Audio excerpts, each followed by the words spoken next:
buenos días. El Consejo Superior de la Judicatura y la Comisión Nacional de Disciplina Judicial nos hemos unido para realizar este ciclo de capacitación en Derecho Disciplinario a propósito de la entrada en vigencia de la Ley 1952 de 2019, que comienza a regir el próximo 29 de marzo. Bienvenidos a esta conferencia virtual denominada Causales de Extinción de la Acción Disciplinaria. La conferencia de hoy tiene como propósito identificar las diferencias en el trámite de la caducidad y la prescripción en los procesos disciplinarios, administrativos y jurisdiccionales, con el fin de precisar lo relacionado con la interrupción de la caducidad de la acción a partir del pronunciamiento del fallo de primera instancia para el caso de los procesos administrativos. Igualmente, hoy se analizarán las implicaciones que trae la prórroga de la entrada en vigencia del artículo 33 de la Ley 1952, disposición que ha sido postergada para entrar a regir el 29 de diciembre de 2023, identificando las razones que sustentaron dicha prórroga y modificación, así como los nuevos retos que tendrán las autoridades judiciales al ejercer la acción disciplinaria. Continuando con este ciclo de capacitación en Derecho Disciplinario, tenemos el honor de contar hoy con la participación del doctor Alfonso Cajiao Cabrera, abogado, magíster en Ciencia Política, con posgrado en Alta Gerencia y Derecho Disciplinario. El doctor Cajiao se ha desempeñado en importantes cargos de la función pública, como al servicio de la Procuraduría General de la Nación, como procurador delegado, jefe de la División de Investigaciones Sociopolíticas y Asuntos Socioeconómicos del Instituto de Estudios del Ministerio Público y abogado asesor del despacho del Procurador General de la Nación. Asimismo, ha sido defensor del pueblo, encargado, vicedefensor, secretario general de la Defensoría del Pueblo y magistrado auxiliar de la Sala Jurisdiccional Disciplinaria del entonces Consejo Superior de la Judicatura. Es docente universitario y autor de importantes textos jurídicos como el Código Disciplinario Único Concordado, la aplicación de la Ley Disciplinaria a los Trabajadores Oficiales y la Guía Procedimental para el Desarrollo de Investigaciones Disciplinarias para el conocimiento de faltas leves. Actualmente, el doctor Cajiao se desempeña como magistrado de la Comisión Nacional de Disciplina Judicial. Al finalizar la exposición, nuestro formador invitado dará respuesta a algunas de las preguntas que ustedes tengan a bien formular a través del chat de participación. Adicionalmente, las inquietudes técnicas sobre conexión, registro y evaluación que puedan surgir durante el desarrollo de esta actividad, con mucho gusto serán atendidas por nuestros servidores de la Escuela Judicial. Es un honor tenerlo con nosotros, doctor Alfonso Cajiao Cabrera. Tiene usted el uso de la palabra. Bienvenido. Mil gracias, mi doctora María Lucero. Un saludo muy especial para usted en su condición de directora de la Escuela Judicial y pues nuestra gratitud por una iniciativa tan importante como esta que solo habla, como mencionábamos, de la gerencia, del conocimiento de cara a las vicisitudes de la entrada de una nueva norma. Muy en particular también un saludo al doctor José Luis Trujillo Alfaro, como presidente del Consejo Superior de la Judicatura, nuestros hermanos en administración. Vamos a hablar esta mañana de la extinción de la acción disciplinaria desde también una óptica de lo que ha sido la tradición en el derecho disciplinario de la prescripción inicialmente y posteriormente a ello a la llegada de la caducidad en el año 2011 con ocasión de la entrada en vigencia del Estatuto Anticorrupción de su momento. Hablar de prescripción y caducidad, o por lo menos como un título genérico de la extinción de la acción disciplinaria, supone entender que desde muy temprano, lo que es la historia del derecho, conocemos, por ejemplo, que si bien la idea de la democracia es griega y la idea del derecho es romana, pues hay una importante influencia de las tradiciones de las instituciones del derecho civil al moderno derecho administrativo, es decir, el derecho civil es en la historia el mater scientia, la mater iuris, que inicialmente empezara a regular todos estos fenómenos del ejercicio de la acción, de la pérdida de los derechos, pero iniciar con una observación que tiene que ver con la formación que hemos recibido en nuestras universidades en la enseñanza en el pregrado.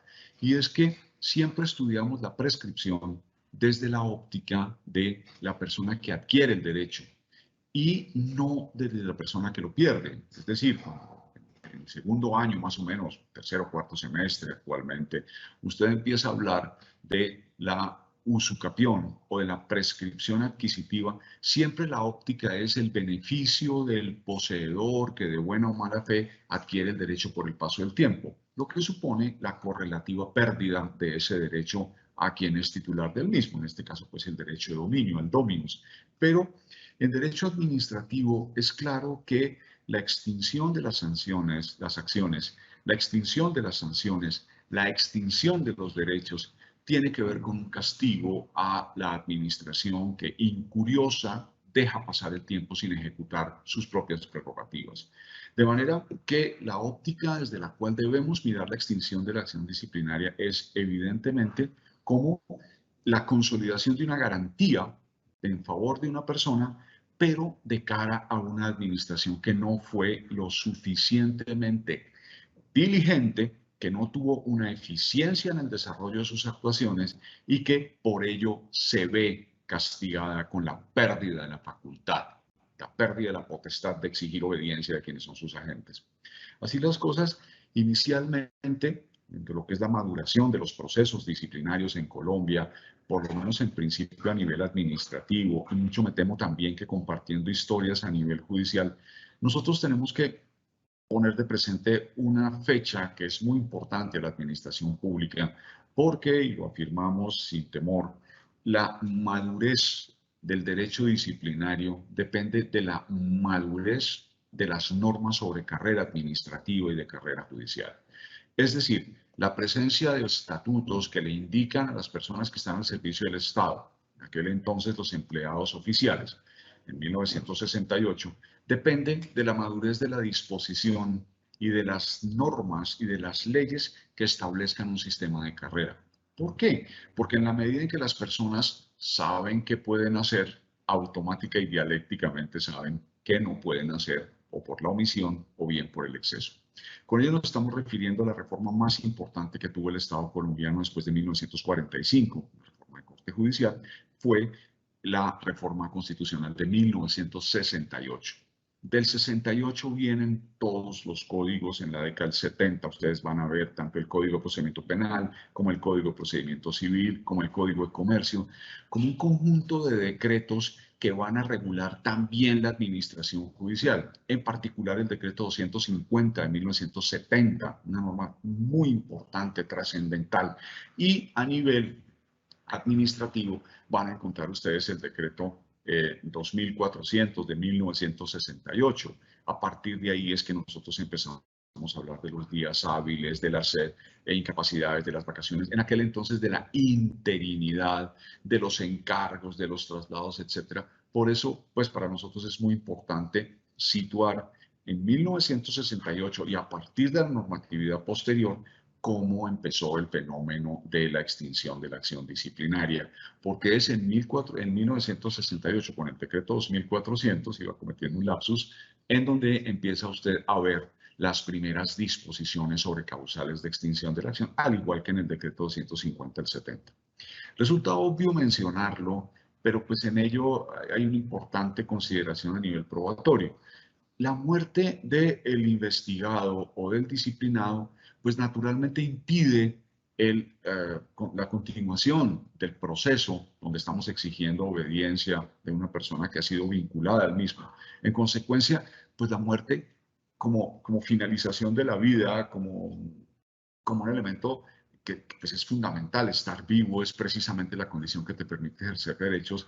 De ahí que quiera que la responsabilidad tiene un carácter personal y no existe una transmisión de derechos como si pudiésemos hablarlo en otras áreas, como en particular en el derecho civil, cuando hablamos, por ejemplo, de patrimonio, pero como quiera que la responsabilidad en el empleo público es una responsabilidad de carácter personal, en atención precisamente a que se vincula a una persona y esa persona se le vincula con base en los requisitos que ha cumplido en un lugar jurídico donde debe cumplir un conjunto de funciones, pues es intuitu personae la vinculación, de manera que su existencia física es fundamental para poder adelantar el proceso. La muerte del investigado no solo es una causal de extinción en el derecho disciplinario, sino en general en todos los derechos sancionatorios en atención a la condición personalísima de la responsabilidad, en atención a la naturaleza del vínculo que tienes con el empleo.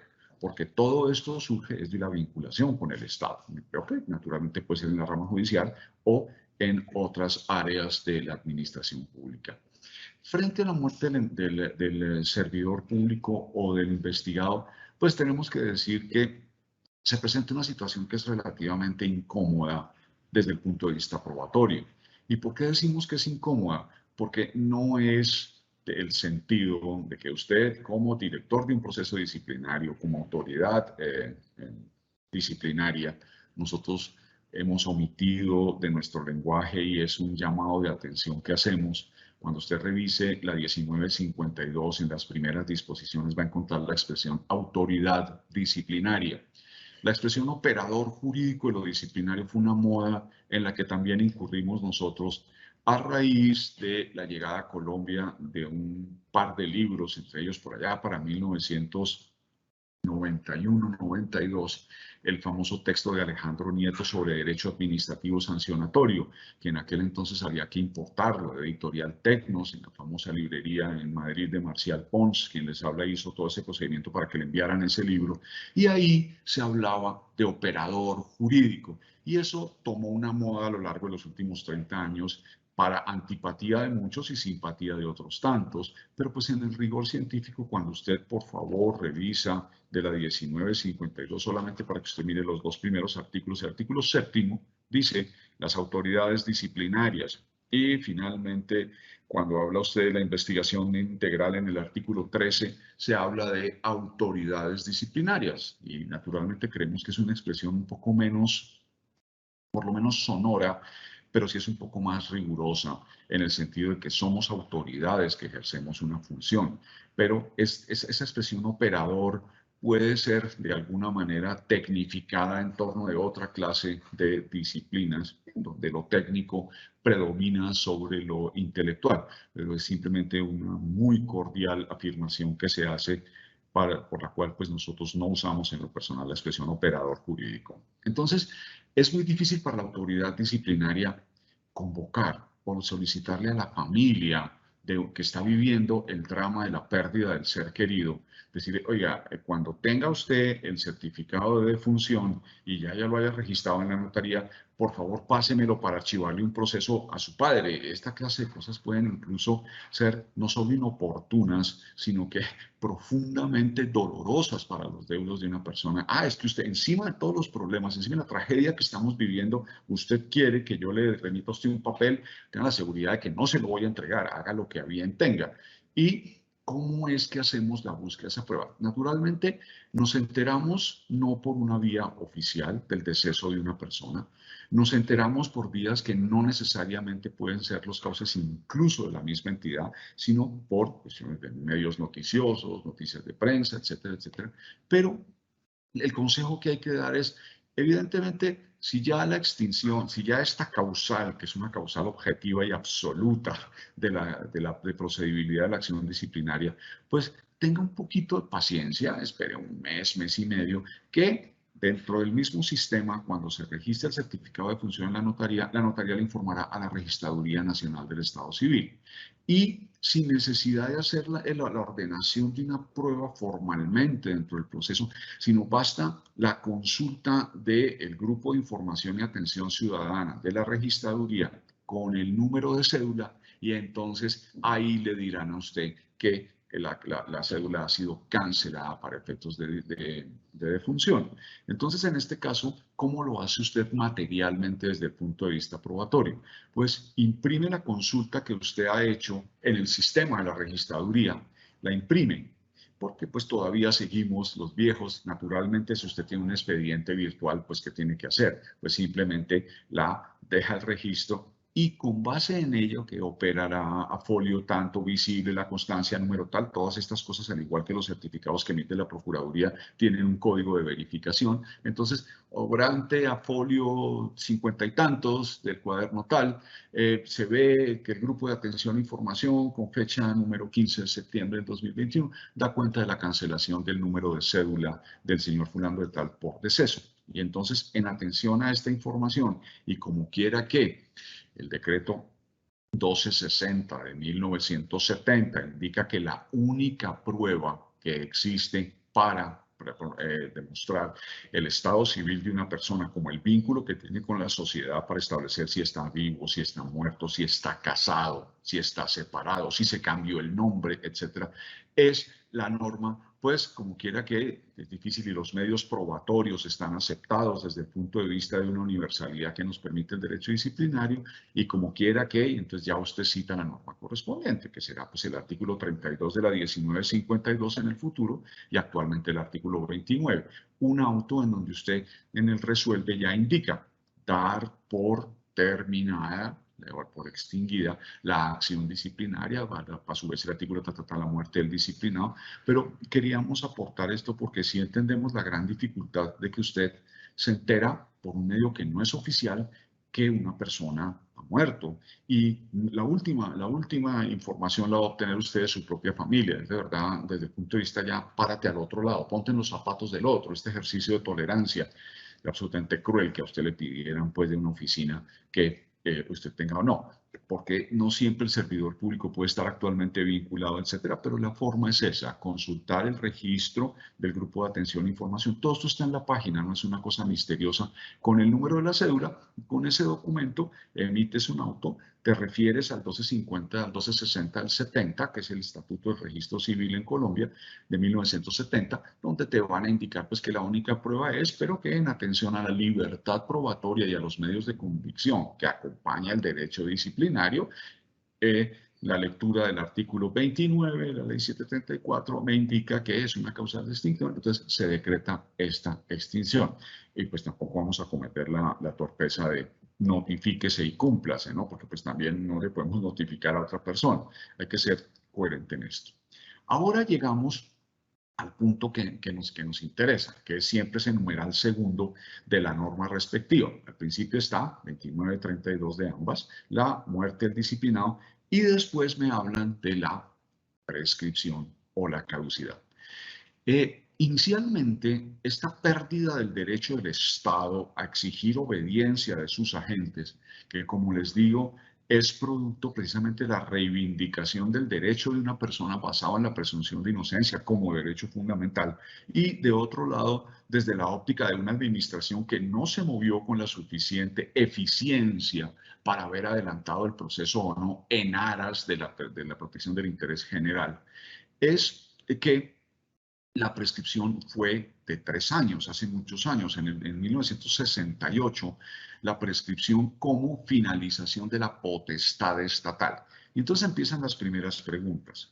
Si estamos hablando de un derecho del Estado y si estamos hablando de una acción, es también de todos conocido y repetido por muchos también, palabras vacías, que las acciones caducan y que los derechos prescriben. Y eso es cierto, en principio esa es la forma, la acción como la facultad soberana de exigir un derecho y el derecho mismo como esa condición de la cual usted es titular del mismo, en el caso, por ejemplo, de la propiedad, que es donde originalmente empezamos a hablar de esta clase de puntos. En 1970 aparece, por ejemplo, en el Código de Comercio una distinción entre caducidad y prescripción de cada los títulos valores que es muy interesante revisar a estas alturas. Y es que los títulos valores tienen incorporado el valor cambiario en sí mismos. Y en el caso particular del cheque, no la letra y la factura cambiaria, ni el conocimiento de embarque, nada de estas cosas tienen que ver con la aparición de una cláusula. Recuerden que el cheque tiene una particularidad, no es un medio de crédito, es un medio de pago. Pero el cheque tiene una cláusula, eso está en el 70 y algo del Código de Comercio, en donde se dice que si el cheque no es pagado dentro de los 15 días siguientes a haber sido tirado por culpa del girador, habrá una sanción del 20% sobre el valor del título general. Entonces uno dice, bueno, pero estamos hablando de un lado de la prescripción, pero del otro lado estamos hablando de prescripción de 6 meses en el valor cambiario del título y estamos hablando de una acción de 15 días. Y entonces ahí tiene usted la clara diferenciación. En cuanto a la acción de exigir una sanción sobre el valor integral del título, esa caduca a los 15 días. Y el valor cambiario del cheque como condición del acreedor de convertir este documento en dinero exigible además por medios coercitivos, es prescripción. Pues bien, desde las primeras normas disciplinarias no se utilizó la expresión caducidad. Si bien es cierto, hemos de entender que hablamos de la extinción de la acción disciplinaria, uno diría la caducidad que tiene que ver con, primero, el paso fatal del tiempo. Y esta expresión es importante porque la caducidad es fatal. ¿A qué nos referimos con ello? A que la caducidad no se interrumpe.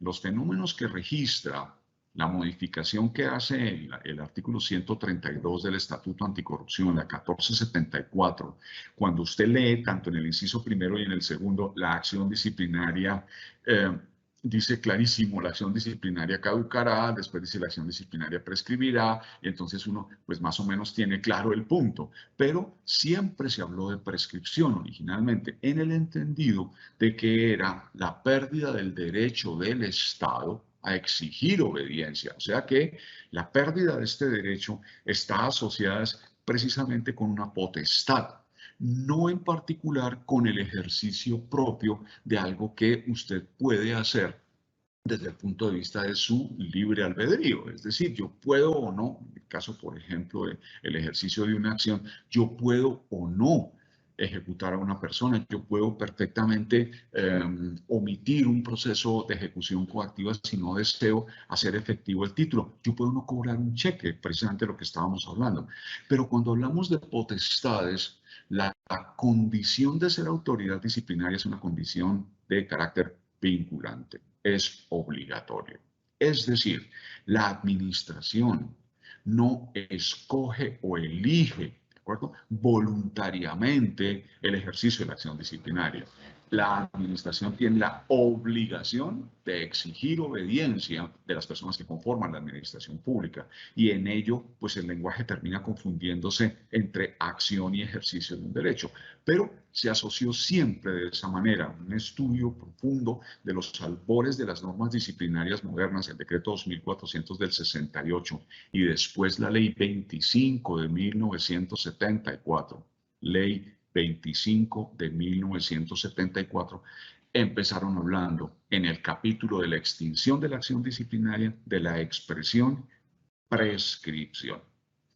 Originalmente es de 3 años, 1968, pero después aparece la norma al interior de la Procuraduría. La ley 25 del 74, apreciados todos, y nuevamente les extiendo mi saludo a quienes nos acompañan en esta mañana, servidores públicos de la rama judicial, servidores de otras ramas de la función pública, audiencia pues ávida de que se compartan conocimientos por la experiencia que tenemos y que pues nos honra para poder llegar a este lugar y hacer presencia esta mañana, es que las normas siempre se refieren a asuntos específicos. Y este principio hace que muchas personas indiquen, sí, pero es que la norma fue para la Procuraduría. De acuerdo, pero es que la Procuraduría General de la Nación, aún antes de la Constitución de 1991, era la primera autoridad disciplinaria que había en Colombia. Posteriormente, se producen procesos de descentralización de la función disciplinaria, en particular en la Ley 13 de 1984, a nivel administrativo, en donde los jefes inmediatos van a ejercer la acción disciplinaria, lo cual es característico de la acción disciplinaria judicial. Desde el decreto 250 de 1970, los jefes son los que ejercen la función sobre su subordinado. Y así fue durante muchos años al interior de la Procuraduría también. Las oficinas de control interno disciplinario son cuestiones modernas. Las oficinas de control interno disciplinario son de 1995. Entonces decíamos que las normas aparecen siempre con la determinación o la denominación frente a la extinción de la acción disciplinaria con la expresión prescripción. De todos es sabido, y en la afirmación que hicimos hace unos minutos, que si la acción es fatal, no hay un fenómeno procesal de interrupción. pero del mismo modo de todos es sabido también que la prescripción no participa del mismo presupuesto, porque la prescripción se interrumpe, y también de vieja data del derecho civil lo sabemos. La prescripción se interrumpe con la notificación del auto admisorio de la demanda, cuando se traba la litis, cuando la pretensión se le propone al juez, y entonces el juez acepta la demanda y la demanda es notificada. Y naturalmente la aceptación de una demanda es muy posterior a la presentación de la misma, y se entiende que con esta notificación se traba la litis, pero se entiende interrumpida la prescripción desde el momento mismo de la radicación de la demanda. Eso lo encuentra usted en los códigos procesales, de procedimiento civil general del proceso. Entonces, los años avanzan, pero ocurre algo también muy particular, que cuando la Procuraduría hace los procesos, pues la prescripción es la de la norma en la Procuraduría. Años después, en 1983, aparece el decreto 3404 de 1983, decreto 3404 de 1983, que es un régimen procesal al interior del proceso disciplinario, reglamentando la ley 25 del 74. ¿Y por qué les hago mención de estas dos normas? Porque es a partir del año 74, que el entendimiento del término de la prescripción es de 5 años. Antes era de 3, pero sucede algo muy particular. Los militares que no tienen fuero disciplinario, sino que tienen una norma disciplinaria especial, continúan manejando una prescripción trienal de 3 años. Y esto va a generar muchos inconvenientes, sobre todo en acusaciones de violación de debido proceso, porque cuando la Procuraduría iniciaba una investigación contra un militar, la prescripción es de 5 años. Pero cuando el militar iniciaba el proceso disciplinario contra su propio subalterno, también siguiendo la regla de que los jefes inmediatos son los que disciplinan, la prescripción era de 3 años. Entonces, comprenderá usted la problemática que se presenta. Entonces, cuando me aplican el régimen especial propio autónomo de mi condición policial o militar, prevalido además de que es la Constitución la que así lo establece, la Constitución en aquel entonces, la Constitución Nacional, cuando viene la Procuraduría me alarga la prescripción durante 2 años más. Eso es completamente violatorio del debido proceso. Esto da lugar a una gran cantidad de demandas, pero ya modernamente, cuando aparece el primer código disciplinario único, que es la ley 200 del 95, ella en el artículo correspondiente, el 3031 en aquel entonces, establece que la prescripción de la acción disciplinaria estará sometida, inclusive para todos los procesos disciplinarios en Colombia, es de 5 años, pero inclusive estará sometida a términos superiores relacionados con lo que Colombia ratifica en tratados internacionales. Y en ello, pues, subyace también un discurso muy importante que tiene que ver con los delitos de lesa humanidad, en donde empezaríamos a hablar de elementos como la imprescriptibilidad. En 1995, les digo, continúa ya el ejercicio mismo de la acción disciplinaria por 5 años, pero se produce un cambio importante porque aparece la Ley 13 de 1984. La Ley 13 del 84 tiene la misma prescripción de 5 años, pero entonces opera una particularidad, y es algo que insinuaba la doctora Lucero al inicio de mi presentación, y es el fenómeno de la interrupción de la prescripción, lo cual es evidente. ¿Dónde se interrumpe? Y resulta que empezaron algunas discusiones y hubo un concepto del Consejo de Estado que sostuvo en sala de consulta y servicio civil que la acción disciplinaria debía ejercerse, ejecutarse y finalizarse dentro de los 5 años. Es decir, que usted tenía 5 años para adelantar todo el proceso disciplinario, no hasta el fallo de primera instancia. Recuerden que estamos haciendo historia para poder determinar si sabes de dónde vienes, sabes para dónde vas.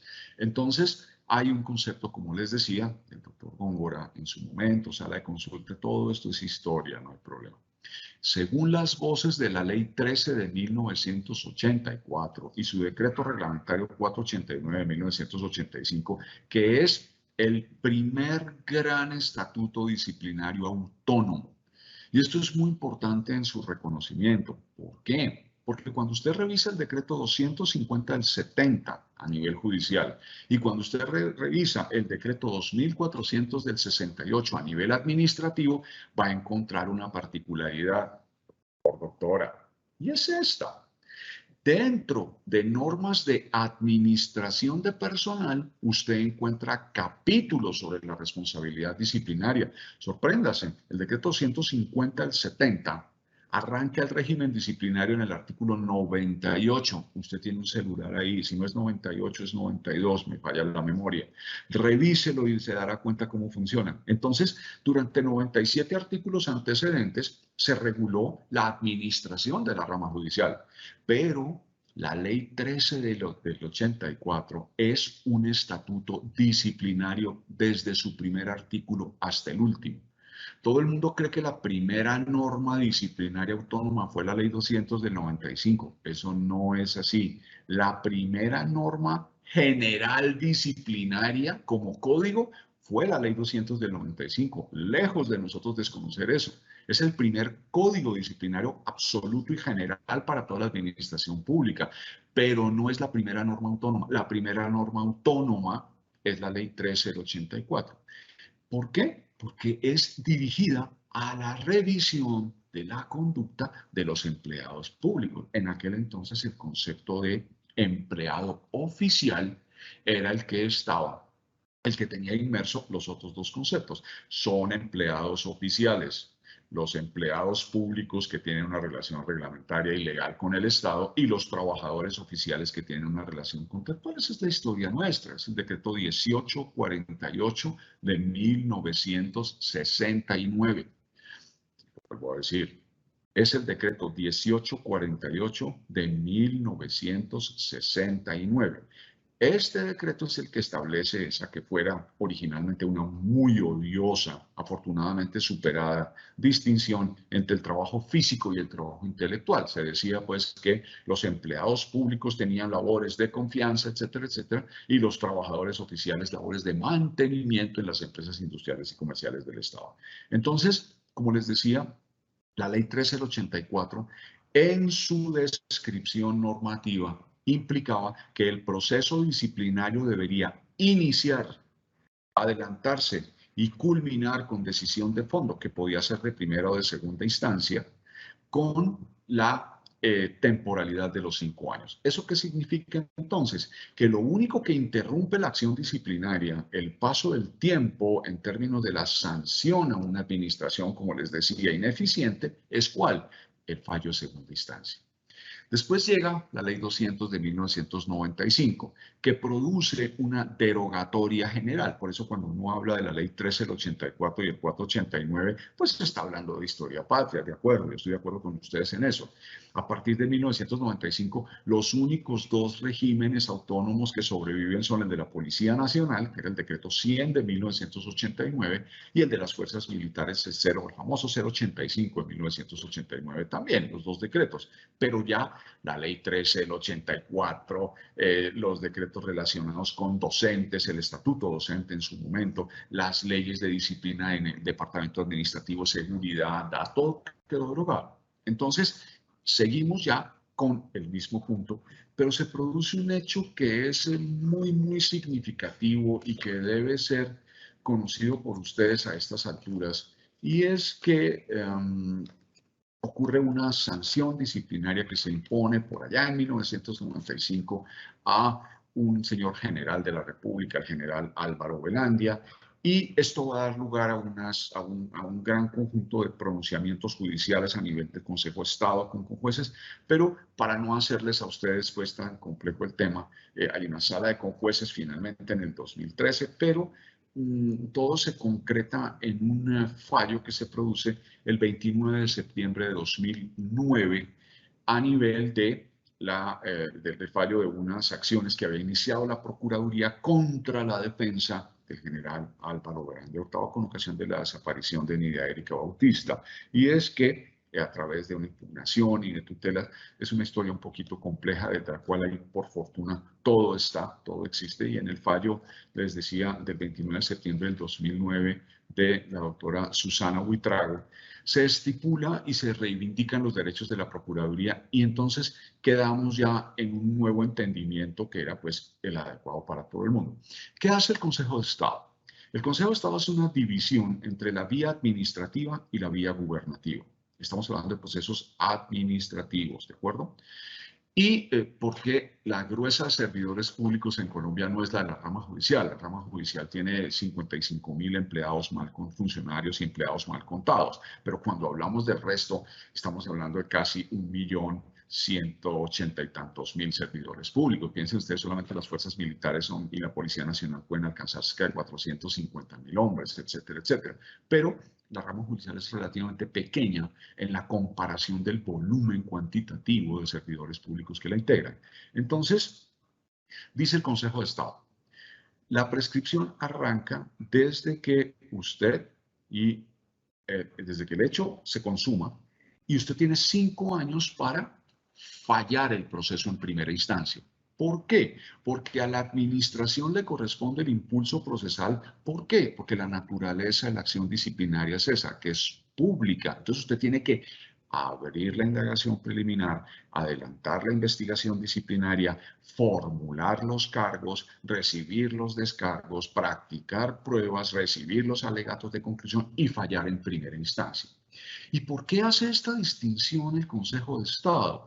Porque a partir del fallo de primera instancia, la acción o de la continuidad de la misma no depende de la administración. Entonces alguien va a decir, un momentico, ¿qué fue lo que pasó? No se preocupe. Lo que pasó es que la habilitación de la segunda instancia, ¿de quién depende? De la interposición del recurso. ¿Y quién interpone los recursos? Pues el sujeto procesal. ¿Sí? A estas alturas no estamos hablando de víctimas. Recuerden que este es un proceso de 1995 que termina dando una gran cantidad de vueltas y es en septiembre del 2009. Mire la cantidad de años, casi 10 años, casi 15 años después, es que vamos a empezar a resolver el asunto, porque como les digo, esto fue objeto de una decisión de conjueces, se anuló la decisión, la Procuraduría intentó un proceso de revisión, el proceso de revisión surgió, etcétera, y finalmente hubo una buena cantidad de acciones de tutela que fueron alargando el fallo. Por eso cuando yo le digo 1995 y el Consejo de Estado termina definiendo el asunto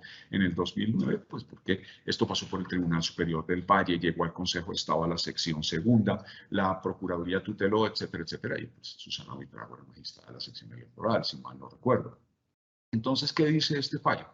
Que la vía gubernativa es potestativa de la defensa. De manera que si a usted lo absuelven, usted no apela. Y si a usted lo sancionan, usted apela. De manera que al ser la apelación derecho subjetivo del que hace uso la persona que considera que debe revisarse la decisión de primera instancia porque existe un déficit probatorio, porque existe un malentendimiento, etcétera, etcétera.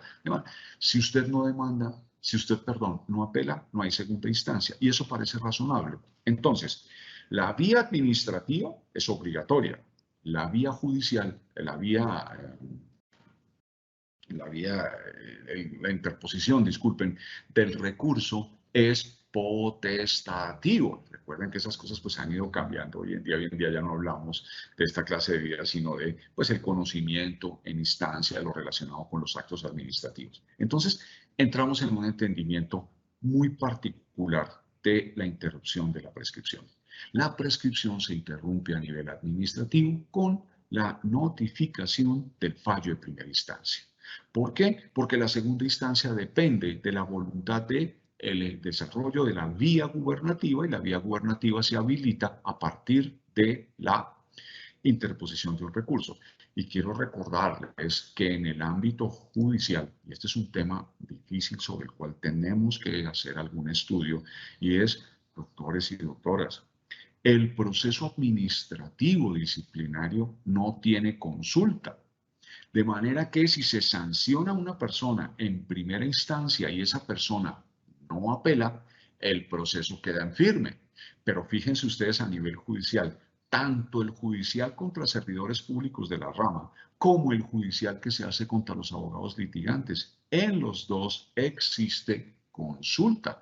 De manera tal que, por regla general, Los procesos que terminan con sanción siempre tienen segunda instancia, ¿de acuerdo? En la rama judicial. ¿Por qué? Porque la consulta se entiende siempre en los aspectos desfavorables. Es una cosa que ya sabemos hace muchos años, pero quiero contarles. Por el artículo 73 de la Ley 2094, que modifica el 265 sobre vigencia y derogatoria de la 1952, la consulta desaparece. Eso quiere decir que a partir del 29 de marzo, las providencias que no fueron objeto de apelación y que se encuentran en consulta, tienen que surgir un estudio importante, y es cuál, que quedan en firme a partir de su suscripción en primera instancia, es decir, porque se venció el término de ejecutoria de las mismas y ellas no fueron objeto de apelación. Este es un tema sobre el cual tendremos que ocuparnos. Pero entonces, volviendo al asunto. A partir entonces de esta decisión del Consejo de Estado del proceso que se adelanta contra el general Velandia Hurtado, Álvaro Velandia Hurtado, con ocasión de la muerte de Nidia Erika Bautista en sala plena, el Consejo de Estado queda absolutamente claro cuál es el tratamiento de la suspensión de la prescripción en materia disciplinaria.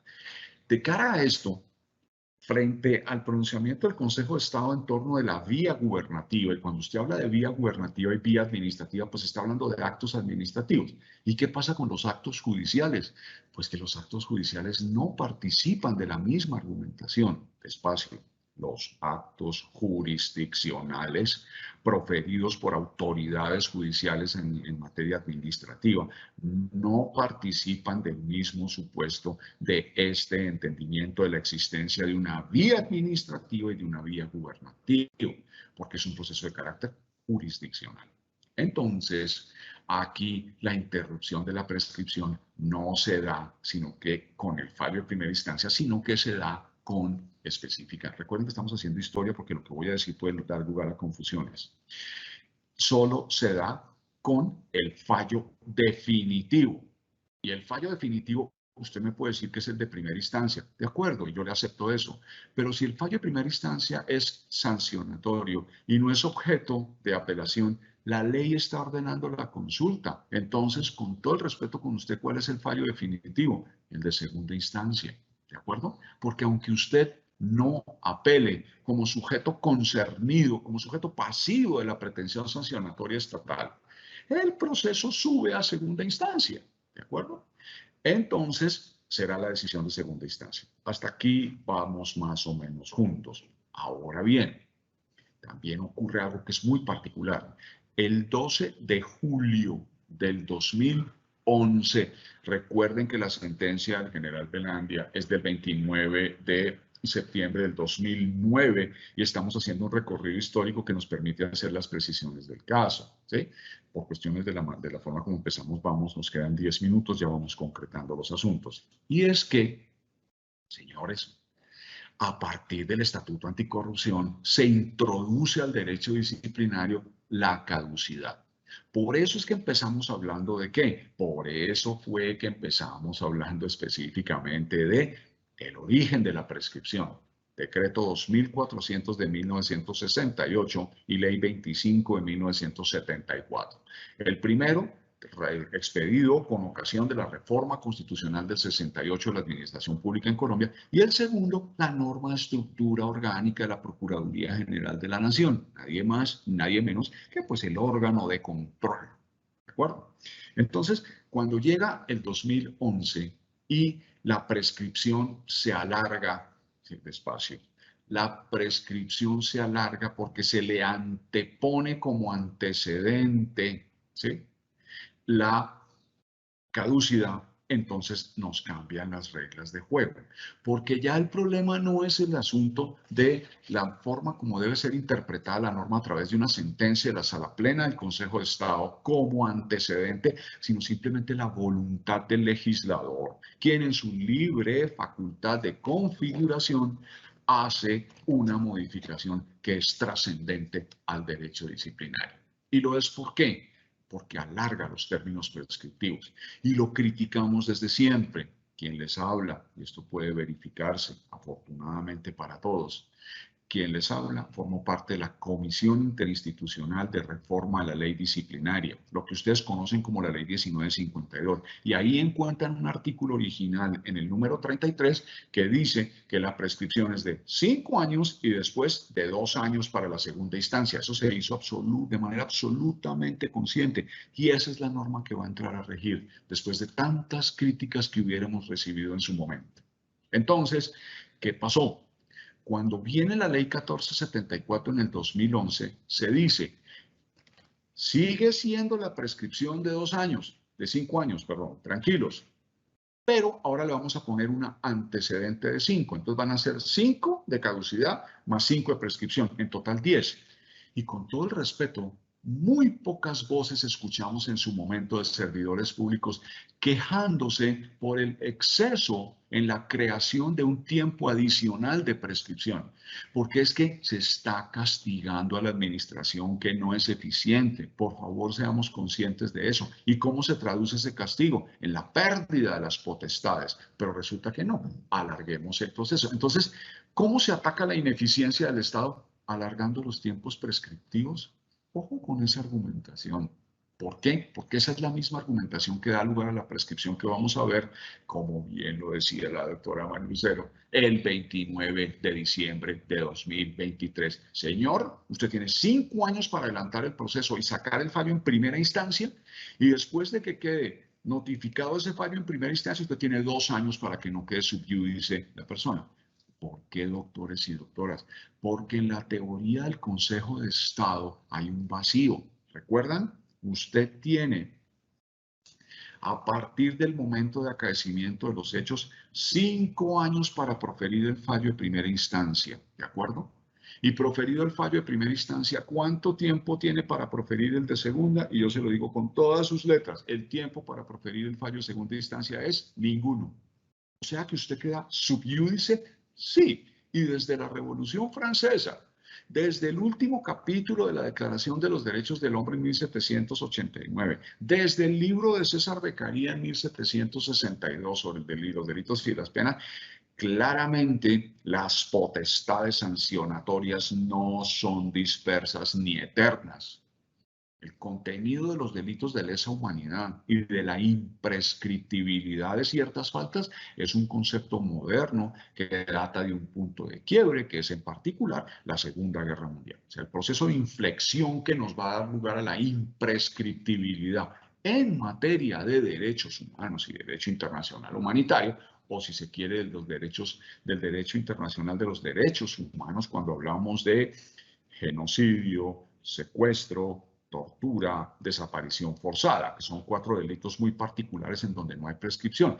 Pero en el resto, cuando hablamos de contratación, presupuesto, que es el día a día, sí, evidentemente los derechos humanos permean toda la actividad del Estado, pero los fenómenos de corrupción también se afianzan sobre los presupuestos administrativos de estas 2 áreas, muy en particular en la contratación estatal, como quiera que ella supone el contacto entre el particular y la administración. Por supuesto, ese es el gran origen del discurso. Entonces, aquí nos cambiaron las reglas de juego.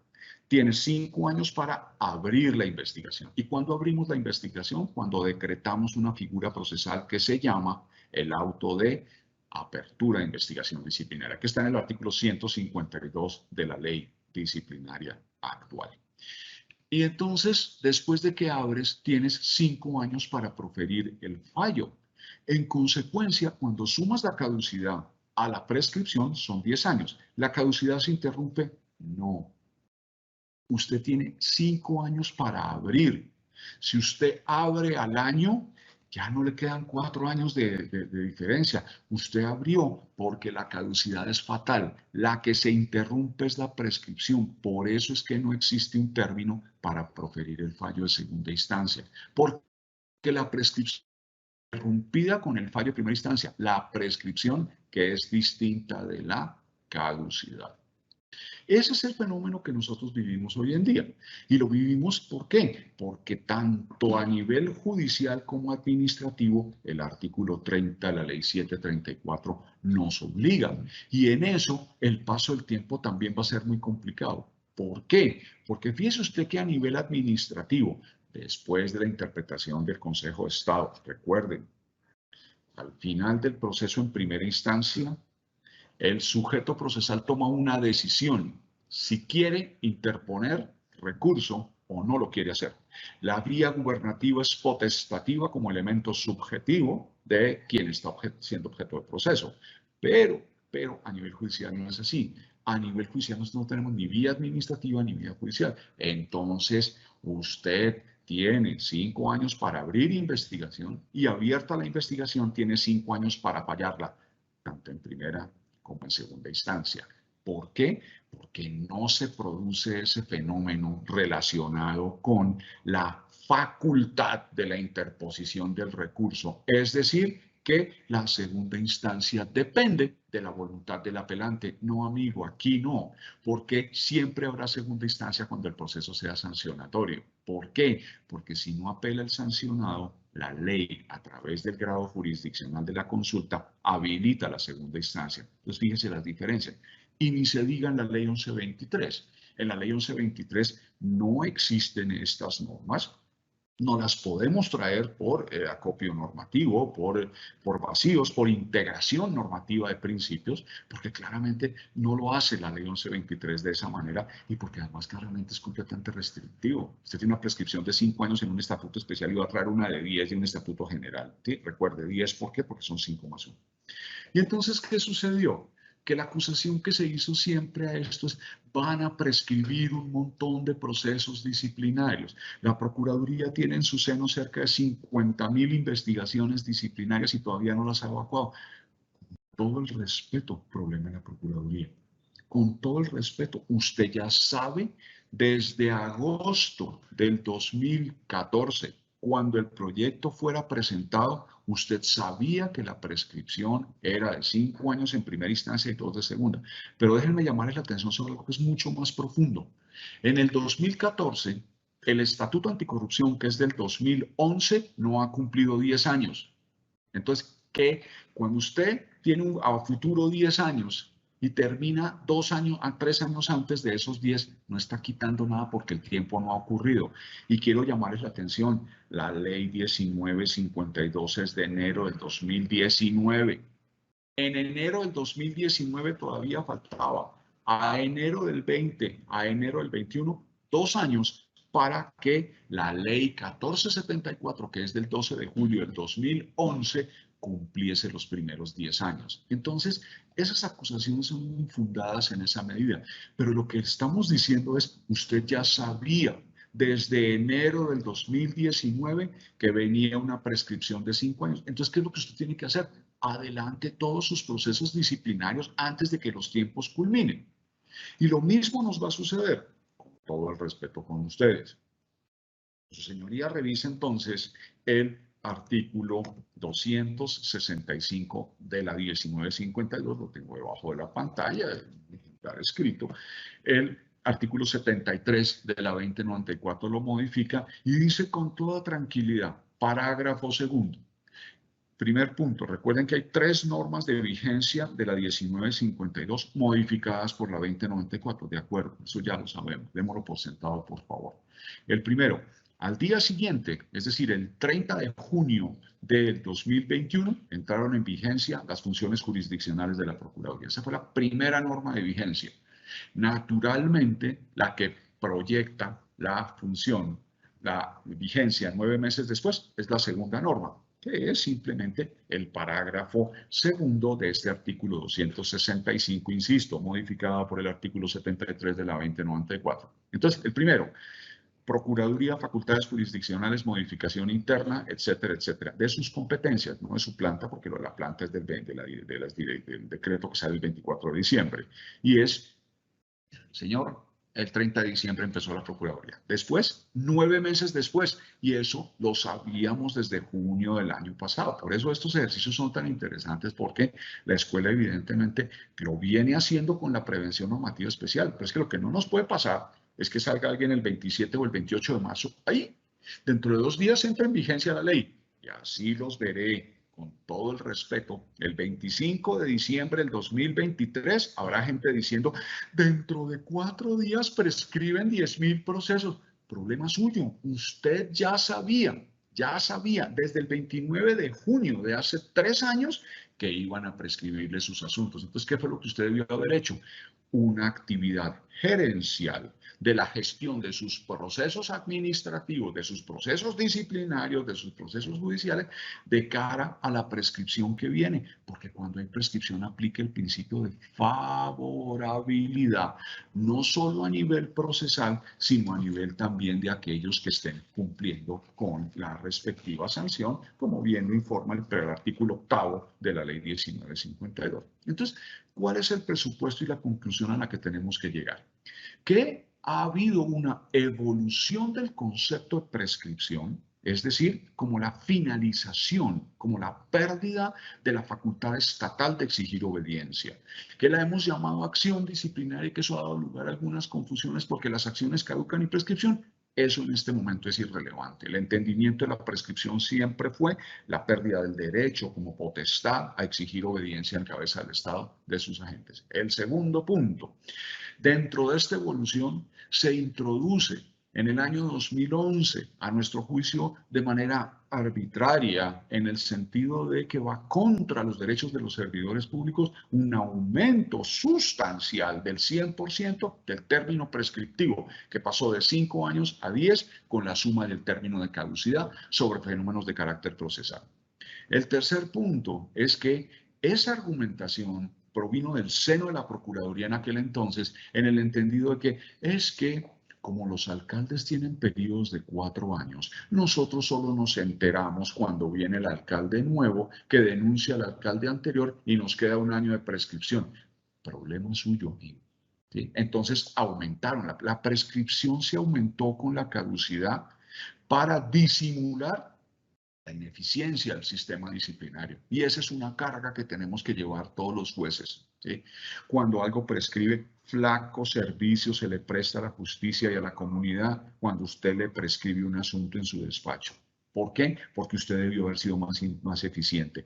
Ahora, es evidente que la carencia de medios nos lleva a estos resultados y la sociedad nunca nos juzga en relación con los medios que nos hacen falta, sino con los medios que tenemos. Es decir, la intolerancia es, a mí no me importa si usted no tiene gente en su despacho, pero usted debió haber fallado esto, porque la pérdida de la facultad estatal es un fenómeno que es lamentable para la administración, porque el Estado debe pronunciarse tanto absolviendo, el juez debe tener la prestancia suficiente para absolver cuando la sociedad reclama la sanción y debe tener la misma y suficiente prestancia para sancionar cuando la sociedad le reclama la absolución. ¿Por qué? Porque estábamos sometidos, según el artículo 230 de la Constitución, al imperio de la ley. Y el imperio de la ley nos indica que fue el legislador el que determinó esto. Entonces, en quinto lugar, para prepararnos, desde ya debemos empezar a evacuar todos aquellos asuntos que tengan fecha anterior al 2017. ¿Qué? Porque en el 2023 empezaremos a contar los 5 años. Entonces, usted no debe tener en su despacho hoy asuntos del 2015, 2016, 2017, porque ya sabemos lo que va a pasar. Sí, usted está muy cómodamente apoltronado en la suspensión de la prescripción con el fallo de primera instancia, señor funcionario que adelanta procesos administrativos disciplinarios. Pero, señora autoridad judicial, usted no tiene, yo no tengo, al igual que su señoría, ese privilegio de que la prescripción se nos interrumpe, sino que va a recibir el tratamiento adecuado de la pérdida de la facultad estatal por el paso del tiempo, los 5 años completicos. Es decir, que tendremos que empezar a preocuparnos de los autos de apertura de investigación disciplinaria del 2017, ¿de acuerdo? Y ahora les llamo la atención, 29 de diciembre del 2023 se acabó el año, ¿sí? En consecuencia, tenemos que preocuparnos específicamente por lo del 2018. No puede haber nada en el año 2023 que tenga auto de apertura de investigación disciplinaria en el 2018. Y el último punto, para terminar y dar lugar a las preguntas, es la compensación, porque empezamos por problemas técnicos míos, indudablemente la escuela no tiene nada que ver en esto, con unos minuticos en los que empezamos después de la hora estipulada. Y es, doctores, ¿por qué le dimos un plazo a la segunda instancia? Porque el derecho administrativo evolucionó en ese sentido. Pocas personas lo recuerdan, pero el Código Contencioso Administrativo, el decreto 01 de 1984, tenía un artículo 38 y hablaba de caducidad de la acción sancionatoria de 3 años. Y déjenme decirles, las acciones sancionatorias son amplias. Los órganos de control, vigilancia y regulación, que son las superintendencias, artículo 189 de la Constitución Política, que actúan por delegación del presidente de la República, realizan procesos sancionatorios en Colombia. Y entonces el código tiene una prescripción de 3 años. Perdón, una caducidad de 3 años. Miren ustedes lo que sucede con estas mezclas. Una caducidad de 3 años. ¿Y qué pasó? Que usted falla los 3 años. ¿Cuánto tiempo tiene para fallar la segunda instancia? Y es el mismo vacío que existe hoy en día. Tienes 5 años para abrir investigación, abierta la investigación, caducidad, comillas. Tienes 5 años para fallar en primera instancia, comillas, prescripción, y tienes un término indeterminado para la segunda instancia. Pues bien, copiándonos del artículo 52 del CEPACA, la ley 1437 del 2011, que dice la acción sancionatoria caduca en 3 años y si no se profiere el fallo de segunda instancia dentro del año siguiente, la acción se extingue. Es decir, tienes 3 años para la primera y 1 año para la segunda. Y eso es lo que usted ve en el artículo 33, que ya vigencia 33 de la 1952 está suspendido 30 meses y de esos 30 meses ya van 9, quedan 23, pero nadie se acuerda, ¿de acuerdo? Y dice, tienes 5 años para abrir la investigación y fallarla en primera instancia. O sea, ¿qué es lo que interrumpe la prescripción? El fallo en primera instancia. Y a partir de ese fallo comienzan a correr 2 años más que se interrumpen ¿con quién? Con el fallo de segunda instancia. O sea que si usted falla entre los 5 años inicialmente, pero se demora 3 años en fallar la segunda instancia, la acción prescribe. Y en derechos humanos, que fue el gran vacío ya para terminar de la 1474, nadie recuerda el artículo original, el 30 original de la 734. Había una prescripción de 12 años, 12 para los delitos, para las faltas disciplinarias relacionadas con los derechos humanos. Cuando sale la ley 1474, al derogar el artículo 30 original, la prescripción quedó de 5 en caducidad más 5 de prescripción en 10. Por favor, su señoría, puede una operación matemática absolutamente sencilla comparar 10 de caducidad y prescripción contra 12 de derechos humanos. ¿Se dio cuenta lo que pasó? Se perdieron 2 años y hubo que hacer una gran cantidad de malabares al interior de la Procuraduría, uno de los cuales fue utilizar la prescripción de la ley 836 del 2003, que era el Código de Régimen Disciplinario de los Militares, porque hoy en día es la ley 1862 del 2017, para poder aumentar. Y queda absolutamente claro el tema relacionado con la manera como se adelantan los procesos disciplinarios por derechos humanos, cuando usted lee específicamente, cuando le dice, pues, las señaladas en el 52, se adopta el fallo de primera única instancia de 12 años y después usted va a tener un término de 3 años, 12 más 3, 15. Lo que quiere decir que la prescripción en últimas es de 15 porque recuerden, no es técnicamente adecuado interrumpir la prescripción con actuaciones procesales distintas de la decisión de fondo.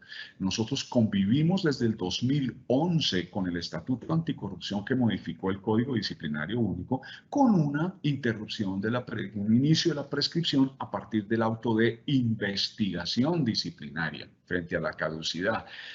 El fallo sí es adecuado, pero los fenómenos procesales distintos de las decisiones de fondo, entonces regresamos un poco al purismo del derecho. ¿Cuándo se interrumpe? Cuando efectivamente la potestad sancionatoria se concreta. Y antes de que alguien lo piense, pues que usted acaba de decir hace un rato que el auto admisorio de la demanda interrumpe la prescripción. De acuerdo, pero es que aquí estamos hablando de un derecho de carácter sancionatorio. Pues en esa medida pretendido cumplir con el horario. Doctora, quedo a su disposición para las amables preguntas y por el honor que ha constituido para mí estar con estos minutos con ustedes. Espero que estas breves reflexiones sirvan de insumo para discusiones más profundas. Mil gracias. Muchísimas gracias, doctor Alfonso Cajiao Cabrera. Y vamos al momento de las varias preguntas en el chat, doctor. Primera, ¿puede darse aplicación al principio de favorabilidad frente a la norma de prescripción de la ley 1952, aún antes de que entre en vigencia? Yo considero, esta es una discusión que se ha dado de manera muy profunda, pero yo considero que no puede pretenderse la aplicación de una norma que no ha entrado en vigencia. Este es un principio de legalidad. Elevar los principios hasta el punto de que se desconoce la misma legalidad me parece un tema peligroso. Claro, usted está diciendo que lo hace mediante un movimiento de prerrogativas altruistas del debido proceso, pero claramente no es la primera vez en Colombia que tenemos normas de tránsito frente a un cambio normativo. Recuerde, por favor, el artículo 40 de la Ley 153 de 1887. Es la primera norma que nos habla de los cambios y nos dice los términos, los incidentes, las pruebas que se empezaron a practicar, es decir, los procesos en curso cuando entra la nueva norma, continúan por la disposición anterior. En consecuencia, nosotros en lo personal consideramos que el principio de favorabilidad no puede aplicarse sobre una ley que no está vigente. Cuando esa ley entra en vigencia el 29 de diciembre del 2023, estará absolutamente permitido eso. ¿Por qué? Porque a mí me parece violatorio del debido proceso traer una norma que no está vigente, porque la validez de esa no vigencia es precisamente la de la 2094. Entonces usted estaría desconociendo la 2094 en su transitoriedad. Y volvemos a la pregunta, los 9 meses para la vigencia del 98% restante de la ley 1952 se cumplen dentro de 28 días. Hago una pregunta. ¿Alguien propuso aplicación del principio de favorabilidad de esta ley que va a entrar en vigencia con la actual? Consideramos en concreto que la respuesta es negativa. No opera el principio de favorabilidad en el conflicto de leyes. Si bien han sido promulgadas, que si bien fueron sancionadas, que si bien fueron discutidas, una de ellas no está vigente. La vigencia de la ley es una condición esencial para la aplicabilidad de sus disposiciones. No hay que confundir promulgación con vigencia. En consecuencia, consideramos que no. Muy amables por la pregunta. Siguiente pregunta, doctor. ¿El quejoso puede desistir de la queja o interponer recursos? Bien, la figura del quejoso es una figura pues importante que aparece en el derecho disciplinario administrativo antes que en el judicial en 1913. El quejoso no es sujeto procesal. El quejoso es sujeto de actos procesales. ¿Y eso qué le indica? Que no participa de toda la ritualidad porque no puede pedir pruebas, no puede interponer recursos. ¿Qué se le ha permitido al quejoso? Al quejoso se le ha permitido específicamente impugnar las decisiones de carácter absolutorio. Pero el quejoso no puede desistir de la acción, primero porque no es titular de la acción. El titular de la acción es el Estado. Recuerden que la potestad es estatal. Y segundo, no existe, como pudiese pensarse, por ejemplo, en el derecho penal, en los famosos delitos querellables, en las lesiones personales o en la injuria y la calumnia, donde la disposición inmediata del bien jurídico protegido le permite a la persona desistir de la acción. Y ni se diga en el derecho civil en términos de el desistimiento de la demanda o el retiro de la misma. Entonces, en concreto, el quejoso no puede desistir de la acción disciplinaria porque la naturaleza de la acción disciplinaria es de su condición pública. Su adelantamiento es oficioso, corresponde al Estado. El desistimiento no opera ni para los procesos jurisdiccionales, ni para los administrativos, ni menos para el de los abogados de la ley 1123. El segundo punto, el quejoso puede interponer recurso contra las decisiones que supongan la disposición sustancial de la causa como pretensión. Por eso es que el quejoso puede impugnar el auto de archivo y puede impugnar el fallo absolutorio, pero no puede desistir. Los quejosos continúan, la ley 1952 le sigue dando exactamente el mismo tratamiento al quejoso que se le ha dado tradicionalmente desde cuando apareciera en 1984, porque recuerden que la queja es un mecanismo de participación ciudadana en el desarrollo de las actividades disciplinarias. Resumen, no puede el quejoso desistir de la acción disciplinaria y solo puede interponer los recursos que literalmente le asigne la ley en el parágrafo del artículo 89 de la 734, y posteriormente en cuanto al mismo desarrollo. O sea, los quejosos no van a tener una condición nueva en la ley 1952. Punto aparte. Pero recuerden que en derecho disciplinario hay dos quejosos muy especiales. El primero, el quejoso víctima de derechos humanos. Desde la sentencia C014 del 2004, las víctimas pueden aparecer como sujetos procesales, pero entonces fíjese que ya de quejoso a víctima hay un paso largo. Quejoso víctima, la víctima es una forma de quejoso, pero la víctima tiene una titularidad de derechos humanos, no se le trata como un quejoso.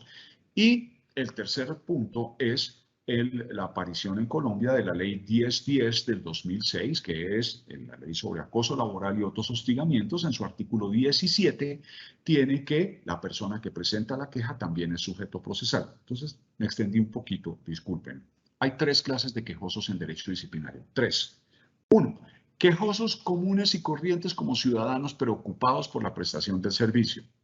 Dos, quejoso víctima, reconocido desde el 2004 jurisprudencialmente y naturalmente hoy en día en las normas con consagración. Y el tercer quejoso es el quejoso de acoso laboral. Esos dos quejosos tienen una condición diferente al quejoso original. El quejoso original es un denunciante que puede aportar pruebas si tiene en su poder, ampliar la queja e interponer recursos solo de impugnación de la decisión de archivo. Y los otros dos, completamente novedosos, 2004, 2006, como sujetos procesales. Entonces ya al dejar de ser quejoso y se convertirse en sujeto procesal, pues ya no hay más que decir. Esa pues es mi opinión. Muchas gracias. Siguiente pregunta, doctor. ¿Cómo se aporta al expediente la prueba de la muerte del disciplinado? Esa era una pregunta sobre la cual le agradezco mucho, sobre la cual habíamos iniciado nuestra conferencia. Como quiera que es pues esta causal específica de finalización, de pérdida de la extinción de la acción disciplinaria, pues les decía que es muy difícil acudir a los deudos, a la familia que está viviendo una tragedia, a pedirle el certificado de defunción. Esto incluso puede pasar de ser profundamente torpe e incluso grosero. Esperamos un mes y medio y acudimos a la página web de la Registraduría Nacional del Estado Civil y en el lugar del grupo de información ciudadana, usted digita el número de cédula y se va a encontrar que la cédula ha sido cancelada. Entonces usted con ese documento lo incorpora al expediente, hace un auto en donde determina que si bien es cierto, la única prueba según el decreto 1250 de 1970, que es el del Estatuto del Registro Civil Colombiano, la única prueba es el certificado de defunción, es de asumir que se trata de un registro público que está alimentado por ese certificado y que en esa virtud a la libertad probatoria que se tiene en materia disciplinaria con base en ese documento y las voces del artículo 29 de la 734 o 32 de la 1952, usted produce la terminación de la acción, pues, en un auto y acabas de incorporar esa prueba. Esa es la manera, doctores. Un especial agradecimiento al doctor Alfonso Cajiao Cabrera, quien desde su experiencia, trayectoria profesional y preparación académica ha realizado hoy una excelente explicación acerca de las causales de extinción de la acción disciplinaria, siendo este un tema de altísimo interés para la jurisdicción disciplinaria, el cual contribuye a solucionar las múltiples dudas que se están presentando en el cotidiano quehacer judicial, sobre todo en el tema de la prescripción y la caducidad. Doctor Cajiao, de nuevo nuestros agradecimientos. A ustedes por el honor y pues estoy completamente disponible para cualquier evento en el futuro. Es la primera vez que yo asisto honrosamente a la escuela en tantos años de docencia y créanme que para mí es una celebración que me llena de emoción y de gratitud. Quedo a la entera disposición de la escuela para lo que sea menester. Muchísimas gracias, un abrazo a todos. Lamento no poderles ver y estrecharles la mano físicamente hablando. Gracias por todo. Muchísimas gracias, doctor. De igual forma, a los servidores y servidoras judiciales y a todas las personas que actúan en el sector justicia que se conectaron a esta conferencia virtual. Los invitamos a que nos sigan a través de las redes sociales como Facebook, Twitter, Instagram y YouTube, donde podrán encontrar información sobre todas nuestras videoconferencias, además de otras noticias de interés. Muchísimas gracias. De nuevo, doctor Alfonso Cajiao, gracias por acompañarnos y es un honor para nosotros también. Feliz resto del día.